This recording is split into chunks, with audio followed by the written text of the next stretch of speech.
একদিন সকালবেলা একটি সমুদ্রের ধারে একটি অক্টোপাস ঘুমিয়ে থাকে।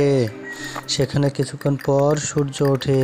সূর্য ওঠার পর কাঁকড়াগুলি উঠে গান এবং নাচানাচি শুরু করে। গান এবং নাচানাচির কারণে অক্টোপাসের ঘুম ভেঙে যায়।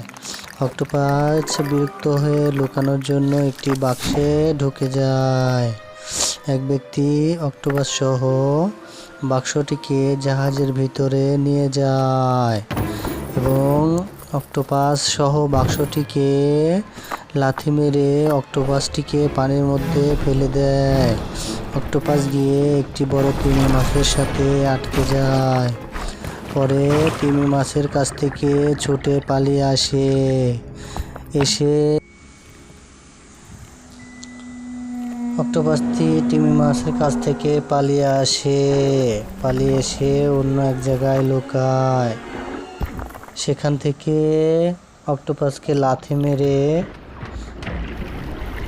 আগের জায়গায় ফিরিয়ে দেয়, যেখানে কাঁকড়াগুলি পার্টি করছিল, গান করছিল, নাচ করছিল। অক্টোপাসটি বিরক্ত হয়ে ওখানেই ঘুমিয়ে পড়ে।